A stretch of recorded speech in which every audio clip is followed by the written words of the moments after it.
राधे राधे जी।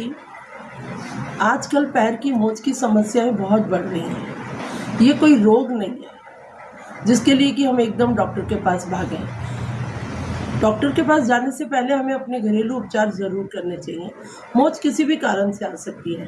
पैर का स्लिप हो जाना, घर में भी स्लिप हो सकती है, सीढ़ियों को चढ़ना उतरना, उस समय भी अगर पैर स्लिप हो गया, सीढ़ियों से गिर गए तो मोच आ सकती है। ऊंची हील की सैंडल पहन रखी है और पैर मुड़ गया, मोच आ गई।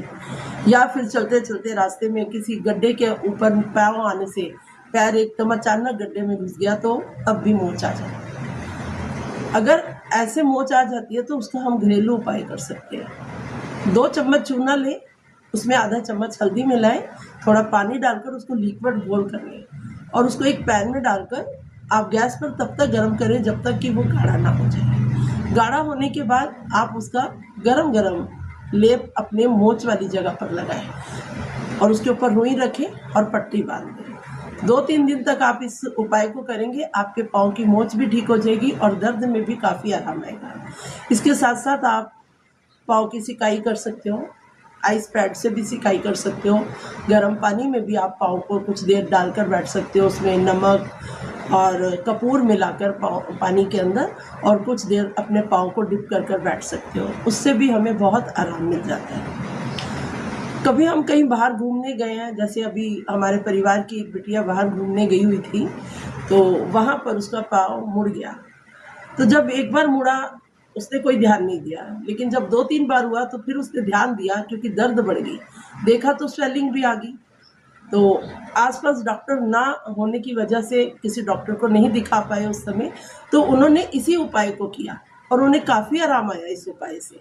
साथ ही उन्होंने ये एक और उपाय किया जो मैं आपको बताने जा रही हूँ कि एक प्याज लो, उसे कद्दूकस करो, उसमें आधा चम्मच हल्दी मिलाओ और उसको अच्छे से पैन में गर्म कर लो। प्याज में खुद का पानी होता है जिसकी वजह से वो लिक्विड अच्छे से बन जाएगा और सूखने पर उसे भी गरम गरम उस जगह पर लेप लगाओ और ऊपर रुई रखो और गरम पट्टी बांध दो पाँव में और गरम पट्टी को थोड़ा टाइट करके बांधे ताकि उसको आराम मिल सके।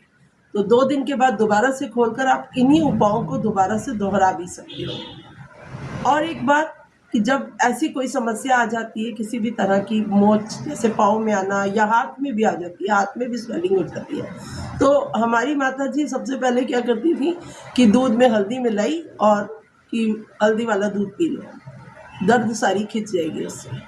हल्दी एंटीबायोटिक होती है, हम ये चीज़ कर सकते हैं और करनी भी चाहिए हमें ये चीज़। एक और बात आप लोगों को बताना चाहूँगी कि हड्डियों के लिए चूना बहुत लाभदायक होता है।